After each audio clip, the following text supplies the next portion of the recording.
ऐसे में घुटने में कोई जोर का झटका लग गया है, बाथरूम में गिर गए हैं या कभी चोट आई है, तो वो चोट सर्दियों के दिनों में अक्सर दर्द करती है। तो ऐसे में ये घुटनों के जोड़ों का जो कार्टिलेज है उसका घिसाव भी उम्र बढ़ने के साथ साथ होने लगता है और कट कट की आवाज आने लगती है जोड़ों में से। कई बार डॉक्टर कहता है कि भाई आपको घुटनों का ऑपरेशन करवाना होगा या फिर आपको घुटने रिप्लेस करवाने होंगे, घुटने बदलवाने होंगे। तो लोग महंगे ऑपरेशन की वजह से बड़े डर जाते हैं और फिर उसके बाद सोचते हैं कि क्या ये ऑपरेशन सफल होगा या नहीं होगा।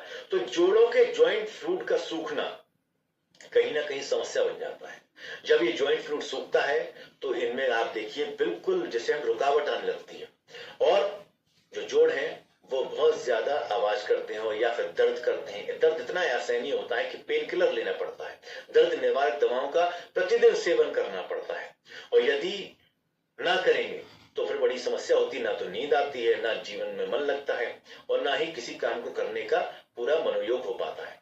तो जोड़ों की हड्डियों का कमजोर हो जाना एक सबसे बड़ी समस्या है बढ़ती उम्र के साथ साथ। आजकल युवाओं के साथ में भी देखा जाता है, यदि उनका बिस्तर ठीक नहीं है, गद्दा ठीक नहीं है, जिसे हम मैट्रेस कहते हैं, वो ठीक नहीं है, तो कहीं ना कहीं नींद में खलल हो रही है और ऐसे में कमर में दर्द लगातार हो रहा है। कोई भारी भरकम वजन उठा लिया तो समस्या आगे। महिलाओं के साथ में हम देखते हैं तो बहुत ज्यादा दिक्कत आती है, उनके घुटनों में दर्द ज्यादा बना रहता है, वजन ज्यादा हो गया, पैरों में स्वेलिंग आ गई है। तो आप यहाँ पर देखिए अब होता क्या है, उम्र बढ़ने के साथ साथ घुटनों में दर्द तो बढ़ता जाता है, आराम आ नहीं पाता। लेकिन घुटने के दर्द से आराम के लिए सामान्यतः किए जाने वाले उपाय कौन कौन से हैं जो लोग करते हैं? सबसे पहले चलने फिरने से बचते हैं, वो अपना घर का अपनी जो दैनिक प्रक्रियाएं हो उनको उतना काम कर लेते हैं, उसके अलावा और कोई काम कर नहीं पाते।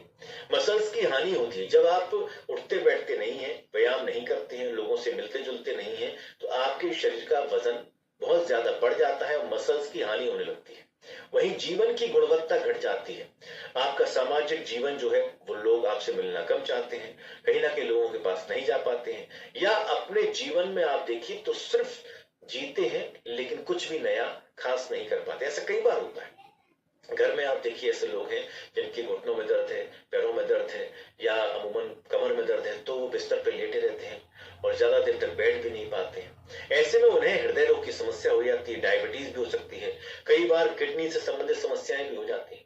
लगातार दर्द निवारक दवाइयों का सेवन से, यानी कि घुटनों में दर्द है तो पेन किलर लेते हैं और प्रतिदिन लेते हैं और ये दर्द निवारक दवाइयां उन्हें डॉक्टर ही लिखते हैं, तो दर्द से छुटकारा इतनी आसानी से नहीं मिल पाता है। ऐसे में क्या होता है, उनके पेट में जो पेन किलर है वो एसिडिटी बनाती है, लिवर पर अटैक करती है, किडनी को नुकसान पहुंचाती है और लगातार बार बार लेने से उन्हें गंभीर बीमारियां होने की समस्या शुरू हो जाती है। अब होता क्या है, लगातार पेन किलर लेने से, दर्द निवारक दवाइयां लेने से हृदय और किडनी की समस्या हो सकती है और कोई भी बड़ी समस्या धीरे धीरे उनके पूरे शरीर को प्रभावित करती है। अब होता क्या है, लास्ट में क्या होता है, जब दर्द निवारक दवाई ज्यादा आ गई और ऐसे में बुजुर्ग परेशान है, घुटनों के दर्द से परेशान है, तो वो क्या करते हैं, ऑपरेशन की तरफ स्विच कर जाते हैं और डॉक्टर कहता है कि साहब ऑपरेशन करवा लीजिए। ऑपरेशन तो बहुत महंगा है और घर के जो परिजन है वो कहते हैं कि साहब खर्चीला ऑपरेशन। ऐसे में लोग ऑपरेशन कराने से बचते हैं।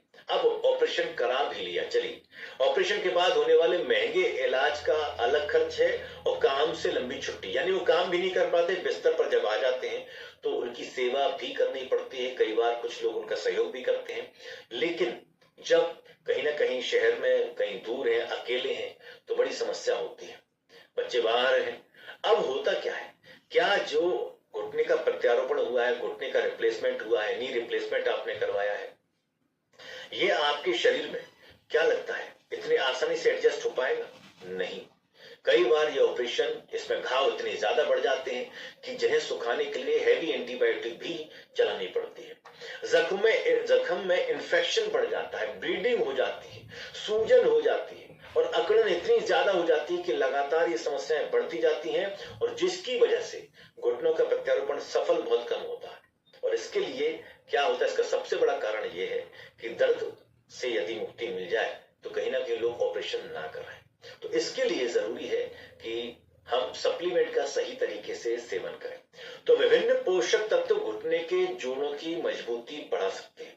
तो आपको नी रिप्लेसमेंट की नौबत ही नहीं आएगी। अब होता क्या है, कार्टिलेज की मरम्मत के अलावा जॉइंट फ्लूइड की मात्रा व हड्डियों की मजबूती बढ़ाते हैं। विटामिन डी जो शरीर की हड्डियों के बहुत आवश्यक है। वहीं K27 आपके शरीर में आप देखिए वो जो कैल्शियम का अवशोषण होता है उसको बेहतर तरीके से बनाता है। विटामिन सी उसके लिए आवश्यक है। कैल्शियम व अवशोषण व हड्डियों में उसका जमाव को बढ़ाता है, हड्डियों की डेंसिटी को, हड्डियों के घनत्व को बढ़ाता है। मिनरल्स, यदि हम कैल्शियम, मैग्नीशियम, मैग्नीज, बोरोन की बात करें तो हड्डियों को और मजबूत बनाते हैं, ठोस बनाते हैं हड्डियों को। कई लोगों की हड्डियां आराम से टूट जाती हैं, जरा सा उन्होंने कोई काम किया और कट टूट गई। आपने एक वीडियो देखा होगा, दो लोग हाथ मिला रहे हैं यानी कि आर्म रेसलिंग कर रहे हैं और एक रेसलर, वो काफी पुराना रेसलर, उसका हाथ आसानी से टूट जाता है। एक युवा उसका हाथ आर्म रेसलिंग करते समय तोड़ देता है। तो ऐसा क्यों हुआ?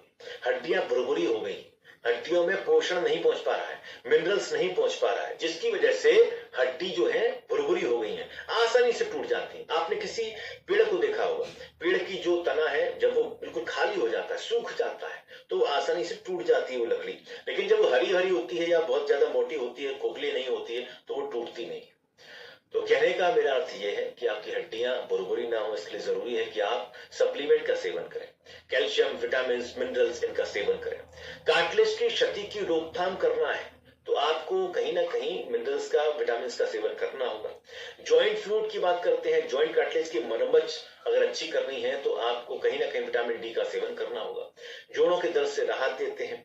वहीं डाइटरी फाइबर क्या करते हैं, हर्ब्स और मॉलिक्यूल्स जो हैं, जो आपको देखिए न्यूट्रीचार्ज बीजे में मिलाए गए हैं, उसमें कई तरह की हर्ब्स मिलाई गई हैं, बोसवेलिया है, ग्लूकोसामिन है, HCI, और कहीं कहीं हम देखें MSM और रोजिप का सत्व। रोजिप का सत्व बहुत आवश्यक है शरीर के लिए। वहीं डाइटरी फाइबर यानी कि इन्यूलिन, ये क्या करता है, आंतों से मिनरल्स का अवशोषण बहुत अच्छे तरीके से करता है और किसी भी तरह की जो सूजन होती है, अकड़न होती है, उसे ठीक करता है।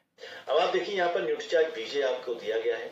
यहाँ पर क्या है, मिल्क कैल्शियम 500 मिलीग्राम इसमें मिलाया गया है। वहीं मैग्नीशियम 300 मिलीग्राम है, इन्यूलिन 1.5 ग्राम है, विटामिन डी 5 माइक्रोग्राम है, रोजिप का सत्व जो है 800 मिलीग्राम इसमें मिलाया गया है।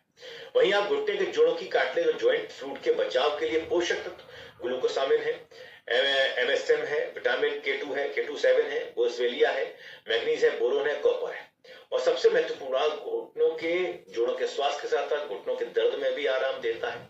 और अब इसको देने की जो प्रक्रिया है वो कैसे होना चाहिए। सबसे पहले यदि आप किसी को दिखाएंगे तो आप बताएंगे कि ये क्लिनिकल प्रूवन है, यानी कि आपको अपने प्रोडक्ट पर, अपने सप्लीमेंट पर भरोसा होना चाहिए। इसे कोई भी ले सकता है, कोई इसका साइड इफेक्ट नहीं है, इसे कई लोगों पर आजमाया गया है। अब इसे कौन ले सकता है? कौन ले सकता है? वे लोग जो घुटनों के दर्द से पीड़ित हैं और जो घुटनों के जोड़ों को मजबूत बनाए रखना चाहते हैं काफी लंबे समय तक, जिनके जोड़ों में दर्द रहता है, अत्यधिक तेज दर्द रहता है। अब देखिए कौन नहीं लेगा, जिन्हें रूमेटाइटिस है, गठिया का दर्द है, आर्थराइटिस है, कोई पुरानी क्रोनिक बीमारी है, उससे पीड़ित हैं, वैसे नहीं लेंगे, उन्हें देने की सलाह नहीं दें। वहीं कैसे लेना है? एक सैशे में उपलब्ध पाउडर को 1 गिलास पानी में मिलाएंगे, उसके साथ 1 गोली रोज शाम 5 से 7 बजे के बीच में डिनर से कम आधा घंटा पहले आपको लेनी है। समझ गया?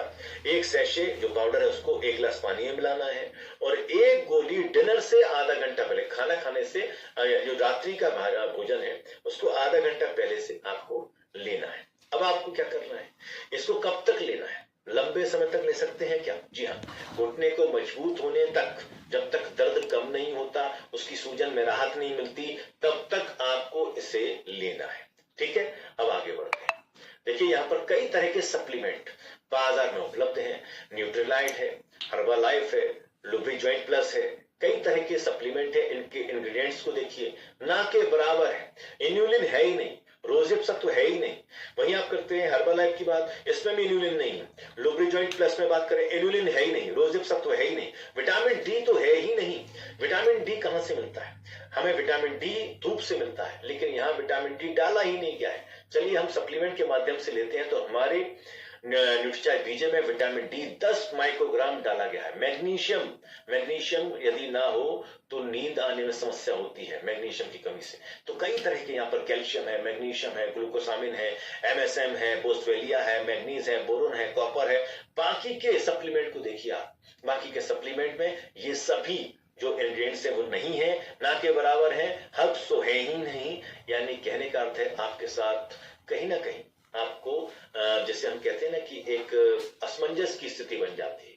तो न्यूट्रीचार्ज पीजिए, पाउडर और टैबलेट आपके जीवन को सुखमय बनाता है। दर्द जो आपके घुटनों में होता है उससे राहत देता है। इसे आप लंबे समय तक तब तक लें जब तक घुटनों में दर्द में आराम ना आए और सूजन में आराम ना आए। तो सभी साथियों से उम्मीद है कि न्यूट्रीचार्ज पीजिए। उन सभी को सजेस्ट करें जिन्हें नी रिप्लेसमेंट की समस्या है। नी रिप्लेसमेंट में जाने से पहले आप इसे लें, एक बार प्रयोग करें, बहुत बेहतर लाभ मिलेगा। साथ ही आपके घुटनों को ताकत और मजबूती भी मिलेगी। बहुत बहुत शुक्रिया, बहुत बहुत धन्यवाद।